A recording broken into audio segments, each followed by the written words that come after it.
O Senhor esteja convosco. Ele está no meio de nós. Proclamação do Evangelho de Jesus Cristo segundo Lucas. Glória a vós, Senhor.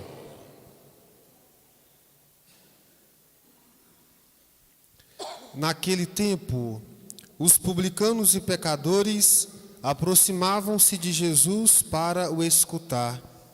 Os fariseus, porém, e os mestres da lei criticavam Jesus. Este homem acolhe os pecadores e faz refeição com eles. Então Jesus contou-lhes esta parábola: se um de vós tem 100 ovelhas e perde uma, não deixa as 99 no deserto e vai atrás daquela que se perdeu até encontrá-la? Quando a encontra, coloca-a nos ombros com alegria e, chegando a casa, reúne os amigos e vizinhos e diz: alegrai-vos comigo, encontrei a minha ovelha que estava perdida. Eu vos digo, assim haverá no céu mais alegria por um só pecador que se converte do que por 99 justos que não precisam de conversão. E se uma mulher tem 10 moedas de prata e perde uma, não acende uma lâmpada, varre a casa e a procura cuidadosamente até encontrá-la? Quando a encontra, reúne as amigas e vizinhas e diz: alegrai-vos comigo, encontrei a moeda que tinha perdido. Por isso eu vos digo, haverá alegria entre os anjos de Deus por um só pecador que se converte. E Jesus continuou: um homem tinha 2 filhos. O filho mais novo disse ao pai: pai, dá-me a parte da herança que me cabe. E o pai dividiu os bens entre eles. Poucos dias depois, o filho mais novo juntou o que era seu e partiu para um lugar distante. E ali esbanjou tudo numa vida desenfreada. Quando tinha gasto tudo que possuía, houve uma grande fome naquela região e ele começou a passar necessidade. Então foi pedir trabalho a um homem do lugar que o mandou para o seu campo cuidar dos porcos. O rapaz queria matar a fome com a comida que os porcos comiam, mas nem isto lhe davam. Então caiu em si e disse: quantos empregados do meu pai têm pão com fartura, e eu aqui morrendo de fome? Vou-me embora, vou voltar para meu pai e dizer-lhe: pai, pequei contra Deus e contra ti, já não mereço ser chamado teu filho. Trata-me como a um dos teus empregados. Então ele partiu e voltou para seu pai. Quando ainda estava longe, seu pai o avistou e sentiu compaixão. Correu-lhe ao encontro, abraçou-o e cobriu-o de beijos. O filho então lhe disse: pai, pequei contra Deus e contra ti, já não mereço ser chamado teu filho. Mas o pai disse aos empregados: trazei depressa a melhor túnica para vestir meu filho, e colocai o anel no seu dedo e sandália nos pés. Trazei um novilho gordo e matai-o. Vamos fazer um banquete. Porque este meu filho estava morto e tornou a viver. Estava perdido e foi encontrado. E começaram a festa. O filho mais velho estava no campo. Ao voltar, já perto de casa, ouviu música e barulho de dança. Então chamou um dos criados e perguntou o que estava acontecendo. O criado respondeu: é teu irmão que voltou. Teu pai matou o novilho gordo, porque o recuperou com saúde. Mas ele ficou com raiva e não queria entrar. O pai, saindo, insistia com ele.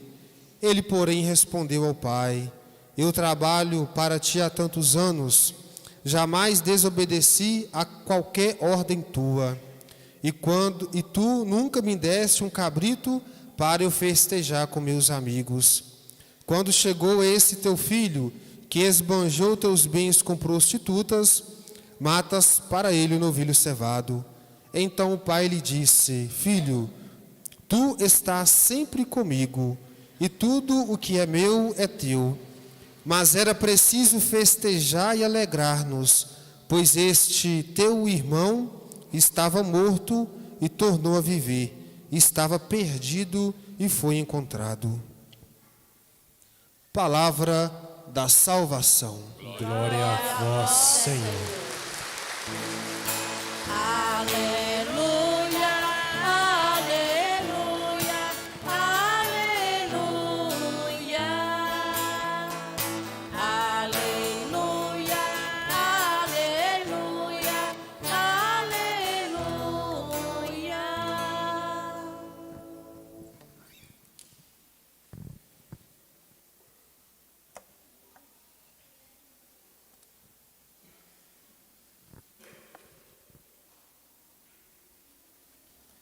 Amados irmãos, amadas irmãs em Cristo Jesus, estamos celebrando o 24º domingo do tempo comum. Caminhando com Jesus rumo a Jerusalém, o evangelista Lucas hoje nos apresenta o rosto misericordioso de Deus. Caminhando com os discípulos, Jesus nos revela que o ser de Deus é misericórdia. Como é belíssima a liturgia deste domingo. No Evangelho, Jesus, no capítulo 15 de Lucas, que é o evangelista da misericórdia de Deus, Jesus foi duramente criticado pelos publicanos, pelos mestres da lei, pelos fariseus, duramente criticado por aqueles que entendiam de lei e de culto. Por quê? Criticado porque Jesus, ele andava com publicanos pecadores. Por isso que Jesus conta essas 3 parábolas. Olha a crítica. Em relação a Jesus, os mestres da lei e os fariseus disseram: este homem acolhe os pecadores e faz refeição com eles. Então Jesus foi criticado. Por quê? Porque andava com pecadores, com os publicanos, cobradores de impostos, deu vida nova à prostituta, expulsava demônios de tantos, gente simples. E aí Jesus contou essas 3 parábolas que revelam o conflito que ele está enfrentando, a provocação que ele está enfrentando dos mestres da lei e dos fariseus. São as 3 parábolas do evangelista São Lucas, no capítulo 15, da ovelha extraviada, da moeda perdida e a conhecida parábola do filho pródigo, que eu prefiro dizer parábola do pai misericordioso. 3 parábolas, mas todas elas têm como mensagem a ação misericordiosa de Deus. Deus é misericordioso. E Jesus, com suas palavras e com as suas ações, revelava o rosto de Deus, comunicava um Deus rico em misericórdia, que aliás é um documento do Papa São João Paulo II. Deus rico em misericórdia. São impressionantes essas parábolas.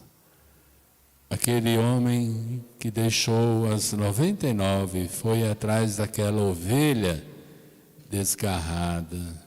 Aquela mulher desesperada que perdera uma moeda, vasculhou, varreu toda a casa até encontrar a moeda. E a grande alegria que aquela mulher sentiu, e o próprio Jesus falou: assim haverá no céu mais alegria por um só pecador que se converte, do que por 99 justos, e depois em relação à parábola da ovelha, e depois em relação à moeda, haverá alegria entre os anjos de Deus por um só pecador que se converte.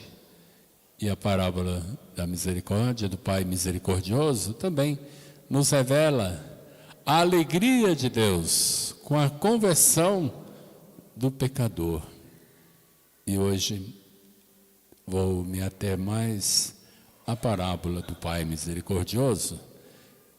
Quantas coisas bonitas nesta parábola, evidentemente que eu não posso explorar tudo, mas a gente não pode perder a essência da parábola. Deus é misericórdia. Deus age amando.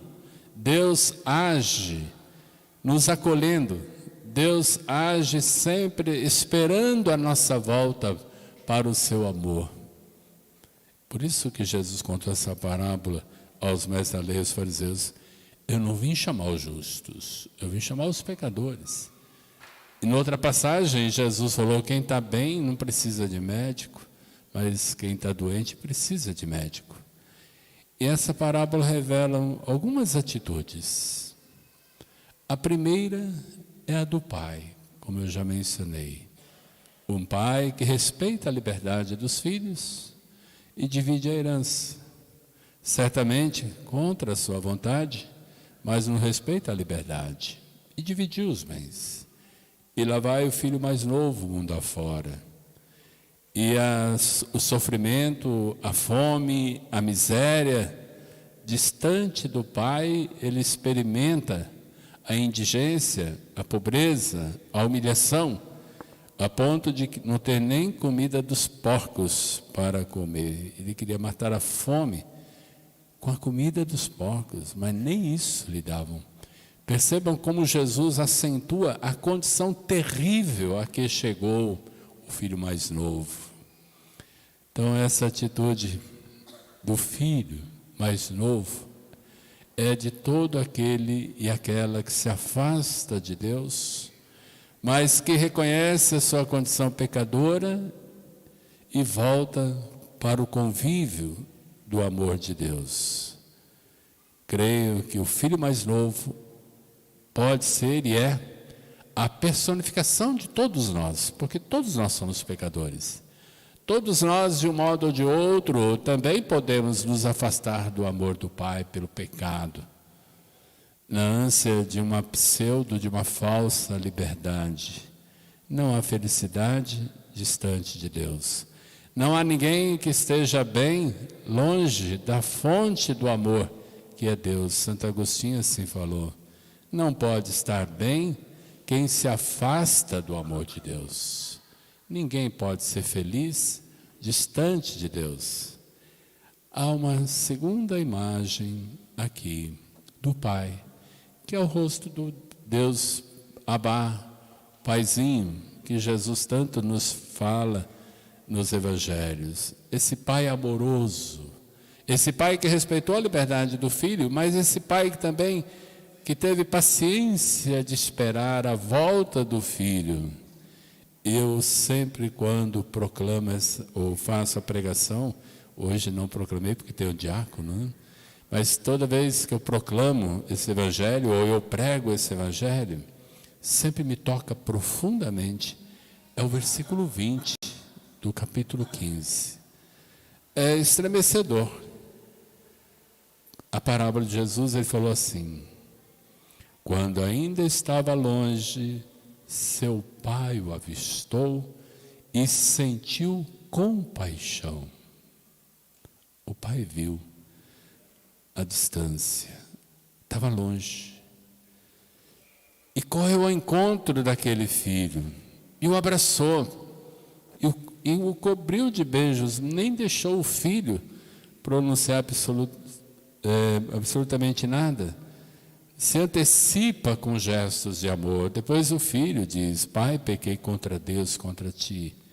Interessante essa imagem do pai. Eu imagino quantas vezes aquele pai, quantas tardes, quantos pôres de sol aquele pai vivenciou esperando o filho voltar. Certamente ele dizia: um dia ele volta, um dia ele volta. Ele quis partir, Ele quis ser feliz longe do meu amor. Um dia ele volta. E é estremecedor, como eu disse, o pai corre, o pai o avista ao longe, porque quem ama fica sempre esperando o amado. A imagem do pai de amor. E o pai o avistou e sentiu compaixão. Sentiu a dor, a miséria do filho. Isso é compaixão. Compaixão é sentir a miséria e a dor do outro. E ele diz, para além de todo mau cheiro ou sujeira, ele abraça, cobre o filho. O amor supera todas as barreiras e preconceitos. E o pai expressa todo o seu amor. Assim é Deus conosco. Deus está sempre esperando pacientemente a minha volta, a sua volta. Deus não nos quer distantes do seu amor. Deus não quer que nós fiquemos distante do seu olhar. Deus nos quer envolver com a sua ternura. Mas nós podemos, no livre-arbítrio, nos distanciar de Deus. E o que é o pecado, senão o rompimento da relação com Deus, do distanciamento do amor de Deus? É impossível pecar e viver a proximidade com Deus. Aquele filho sentiu-se acolhido e amado. E a alegria tomou conta daquele pai. Como tomara conta na parábola da mulher que encontrou a moeda, do pastor que foi atrás da ovelha. Esse pai está muito feliz. E logo ele toma algumas providências junto aos empregados. E aí vem todo um simbolismo bonito que eu quero que você preste atenção. Por que o pai deu a túnica, o anel, a sandália e a festa? O banquete, o novilho. Os padres da igreja, os escritos da igreja, veem nesses sinais da nossa fé. Veste, ele estava maltrapilho. O pecado mancha a veste batismal e ele precisa de uma roupa nova, revestido de Cristo. Uma roupa nova de dignidade, ser revestido de Cristo. A misericórdia de Deus nos renova, a misericórdia de Deus nos reveste, a misericórdia de Deus nos faz novas criaturas. Depois o anel. Para que o anel? Só para ficar com a mão bonita? Não. Ele reconquista a filiação que perdera. Ele ganha uma identidade, a identificação. Ele tem pai, ele tem família. Então lhe é devolvido a possibilidade de viver. Depois a sandália. A gente coloca a sandália para quê? Para caminhar. Esse menino vai ter que caminhar. Não vai rastejar mais à procura de comida de porcos, porque ele é meu filho. Então vou dar proteção aos seus pés, para que ele não ande pelos caminhos por onde ele percorreu, mas que ele percorra novos caminhos. O fez agora, o pôs de pé e o fez possível, e fez possível que ele retomasse o caminho, caminhar. O pai quer que aquele menino ande, não rasteje. Eu digo sempre que Deus não nos quer rastejando na poeira ou no lamaçal do pecado, mas Deus nos dá sempre a proteção, a sandália, para pisarmos sobre cobras, serpentes, como o Salmo reza. Como é lindo Deus. Essa imagem de Deus que Jesus apresenta na parábola é apaixonante. Um pai amoroso. E quem ama cuida. E quem ama promove. E quem ama acolhe. E quem ama integra. e quem ama envia, e quem ama confia. Assim é Deus. Assim faz Deus conosco, se nos colocarmos no lugar do filho mais novo. É esse Deus que eu amo. É esse Deus que eu prego. Quem me acompanha nos escritos, nas reflexões, eu falo incansavelmente desse amor que ama incansavelmente. E assim também tem que ser nosso amor. Quem ama não se cansa. Quem ama acredita na volta do pecador contrito. E, queridos irmãos, queridas irmãs, mas tem a parábola. Ela é grande, são grandes as parábolas, então eu tenho que prolongar um pouquinho mais, como de costume, é claro. Mas o filho mais velho tinha que ter, né? Ele entrou para a festa? Não se sabe. Mas que ele ficou com raiva, ficou. Aquele filho mais velho representa os mestres da lei, os fariseus, que não se alegrou com a volta do filho mais novo. Inclusive, ele negou até o fato de ser irmão. Percebam como ele falou ao pai: esse teu filho esbanjou teus bens com prostituta e tu matas para ele um novilho cevado. São aquelas pessoas que se acham merecedoras, credoras de Deus. Ah, amado irmão e irmã, a gente não tem crédito com Deus, não. A gente não merece nada. Tem gente que fala: eu mereço que Deus me trate bem. Deus não tem dívida para conosco. E aquele filho mais velho era frio, calculista, embora convivendo com o pai, ainda não tinha feito uma experiência profunda de amor do próprio pai. Era uma relação fria e legalista, como dos mestres da lei e dos fariseus. E o pai disse ao filho mais velho, diante da sua lamentação: filho, como que se dissesse, para com isso, converta-te. Mas Jesus falou com essas palavras: filho, tu estás sempre comigo, tudo que é meu é teu. Mas era preciso festejar, nos alegrar, porque este teu irmão estava morto e tornou a viver, estava perdido e foi encontrado, estava morto e tornou a viver, estava perdido e foi encontrado. Repito, a parábola, Jesus não diz se o filho mais velho entrou, porque nós podemos também nos colocar no lugar desse filho mais velho. A gente se alegra com a conversão de nossos irmãos e irmãs. Nós acreditamos que a conversão do nosso irmão, da nossa irmã, daquele parente, da nossa família, daquele irmão, daquela irmã da nossa paróquia é possível. Tem gente que não se alegra e nem acredita que a conversão é possível. Por isso, eu preciso sempre me questionar: essa imagem do Pai amoroso é a imagem, é a fé no Deus que eu tenho? Sou capaz de amar como esse Pai ama? Sou também identificado com esse filho mais novo, pecador, que esbanja as graças de Deus?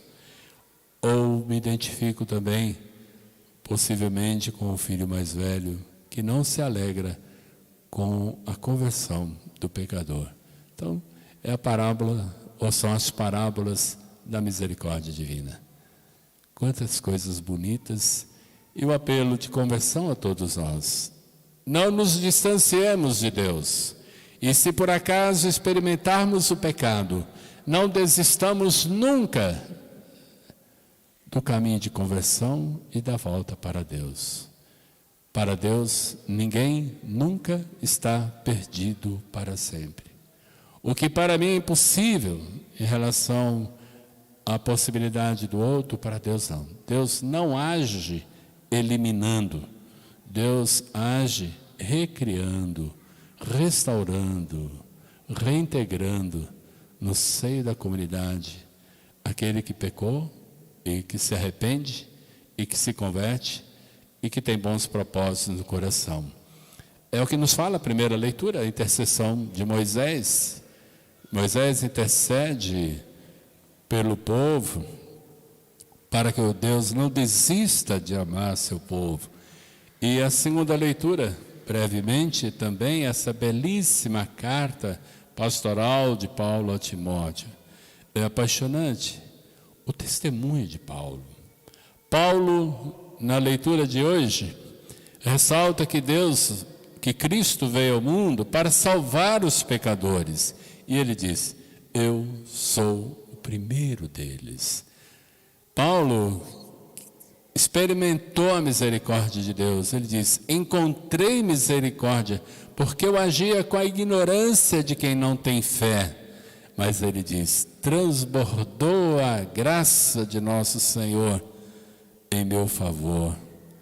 Eu encontrei misericórdia. 2 vezes ele fala.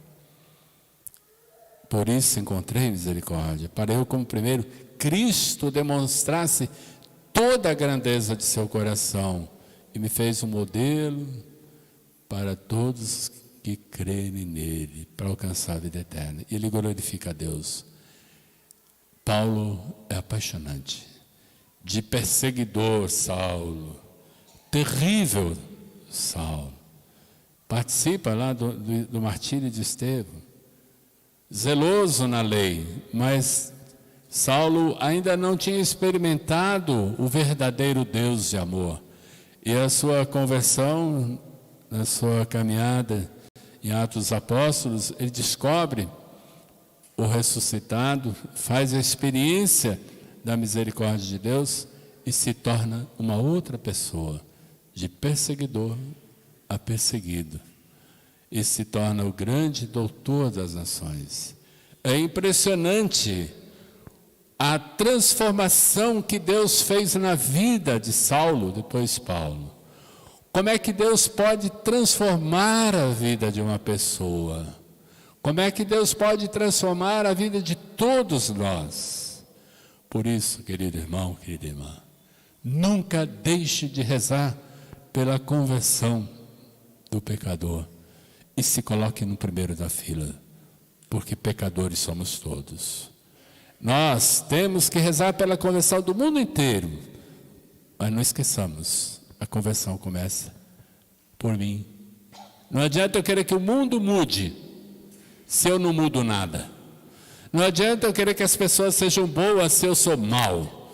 Não adianta eu querer que as pessoas saibam partilhar se eu sou egoísta. E assim por diante. Não adianta querer exigir que o mundo se converta e todo mundo seja verdadeiro se eu sou falso. Não adianta eu querer que as pessoas parem de propagar mentira nesse tempo de eleição se eu sou o primeiro a espalhar mentiras, compactuar notícias mentirosas. A conversão começa de cada um de nós. Experimentemos a misericórdia de Deus. Tenhamos sempre Paulo como um exemplo. Para Deus, nada está perdido, ninguém está perdido. Glória a Deus. É tão bom saber que Deus me ama na esperança de que eu seja melhor. Vou até querer que você repita. Deus me ama na esperança de que eu seja melhor. Pode repetir?